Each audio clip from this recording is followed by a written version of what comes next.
I think it's very, very important for us to pay attention to the information we send out to recruiters. Yeah, she talked about you getting a message on LinkedIn and then somebody saying hi. Hello, I don't know you, so why are you telling me hi? Say what you want and then I'll respond to you. So when I see such messages like hi, how are you? I don't even respond, I don't attend to it because I don't have any business with you. I'm looking for candidates who are serious. Yeah? So I have in my profile over 10,000 connections because in my former engagement I dealt in recruitment before I moved back to generalist role. So when I look at all of these people and I want to recruit, what I do is to go to, because Yawande also talked about you receiving 1,000 CVs when you're looking to fill 5 roles. And of course, you don't have time to go through these CVs. Most times as recruiters, what we do, or HR professionals, you basically just have to do some targeted search. Who are you looking for? So if your LinkedIn profile does not represent you, sorry, we can't find you. But if you have that good representation, it means that you have opportunities to talk to recruiters. And then of course, that's your first point. So like she said, your cover letter sells you. That's the first contact you have with a recruiter. And that's what will determine whether this recruiter will talk to you or not. Some people, once they see one grammatical error, they throw it away. Meanwhile, in your CV, you have put, I'm a highly skilled communicator, both written and spoken English. But you have so many errors. And please, if I can kneel down and prostrate, I will beg all of you, please, the youth of today, too many abbreviations. I'm begging you. Yeah, in the days when maybe sometimes you recruit online, right? And you're chatting with the candidates. In the days when it was expensive to send text, you do abbreviation. But these days we have autocomplete, and somebody is still greeting me good morning, GUDMORN. If you greet me like that, I would not speak to you again. So after your name, address, and phone number, the next thing should be probably your work experience, because that's what they immediately need to see. So the whole first page here has nothing to do with the person's work experience. And most times, that's the only thing you would look at if I'm reviewing so many CVs. So already, I probably need to go for that. Then the next thing is education, and you go all the way to your primary school. Maybe for some recruiters who haven't dealt with their bias, might be like, oh, you went to my primary school and then maybe I'll see you. But for the most part, the relevant institutions you've gone to, let's assume you have an MBA and then a BSc, that should suffice. Worst case scenario, maybe your secondary school, even at that, I'm not sure it's necessary. Because if it's not an entry-level role, we almost don't care which secondary school you went to.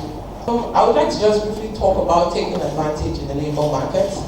I'm sure we've heard a lot of things here today, but the truth is, as graduates, we are at a disadvantage. I'm just going to generalize here. So I'd like to ask a question. How many of you here feel your CV are an accurate representation of who you really are? How many of us think that your CV actually shows you, like, it shows everything about you, it shows you in a paper? Do we really think that? Okay. How many don't think that? Okay, so the truth is, your CV is not an accurate representation of who you are. It's a limited representation. That paper can show who you really are. There's some things about you really don't even know. So imagine that position you stand when a recruiter like us just looks at your CV in 7 seconds and we're like, next.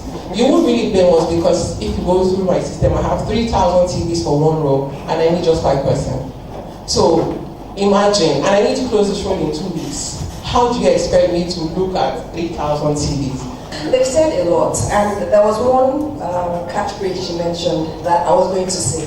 There's no hard and fast rule to writing a CV. I don't want everybody to feel so scared and feel it must be this, it mustn't be that, it must be this. There are many things that can appeal to individuals, and there are some things that can repel other individuals. An example is hobby. I work in the creative industry. Hobby might be something I want to see. because I want to understand how you think. As in, I can have an interview with you and your hobby is the only thing I dwell on. Because I just want to understand your line of thoughts, and sometimes I'm having an interview with you and you're drawing and writing something, and it's what you're drawing I'm interested in, not really your BSc or your... Anyway, for us, we're not really so concerned about BSc and all of those things. So it all depends. I don't think there's a hard or fast rule. So don't feel too scared, too rigid, to express things that you're able to express. The crux of the matter is that you brand it well. Whatever you express, make it properly and adequately branded. When it's time to recruit, we do place it in all the social media, there's newspaper adverts, and there are so many points of entry. Government is not restricted to one. There are so many points of entry. If you meet the criteria, you first of all start with a computer-based thing. Once you can scale through that, then you go through the oral interview and everything. But one thing I find with most of our youths, even after being recruited, can they stay, can they maintain the government's pace? Think about it. For those of you here, I know most youths, they are more interested in the salary for today. What is the salary for today? How many engineers are ready to survive on 50,000 per month? Yeah. Let's be realistic. But then, for those of us that stayed in government, we thought beyond our today. When we talk about government, there is something called job security. You can get 200,000 today as your salary, basic salary. How long will your employer be able to maintain it? Think about that. Those are the things I will tell you. Think about it. A lot of my friends that we started together, I left Unilag 1988. Those of us that started together, I will be 30 years ago. Some of them went to the banking, some of them went to different sectors. I will thank God and I glorify God. How many of us are still standing? Those of my friends that are even in the oil sector, that were earning 2.5 per month, they have retired. Those in the bank, some of us, I also wanted to leave the government. I wanted to go to Forum. I applied for Forum. Thank God, Forum Bank did not take me. A lot of them have dropped along the line. So for those of you engineers, yes, good salary is good, fast salary is good. Sustainability is also paramount. Interviews. Other soft skills and professional certifications. The person has indicated here, it is very key, it is very important. For those of us who recruit for engineering, I am somebody who started from the grassroots. I do not lay too much premium on what you write here. This can bring you before me, but when I begin to engage you, I'm looking for substance. And I can be very unconventional, I'm looking for substance. So, if I see here that you say you are a professional member of a professional association, it gives me immediately, it makes me want to engage with you. So it is important to indicate professional associations that you are a member of, especially if you have certifications. It's very important. I want to say a big thank you to all of us who are here. I'm the chairman of the Nigerian Society of Engineers in Kenya branch. This is a great privilege to have all of you here. When our planning, we plan for only 100 people. And we said we wanted to escalate. But the unfortunate thing is that you know how news goes. Just tell that man, don't tell anybody. You will tell the other man, don't tell anybody. So don't tell anybody.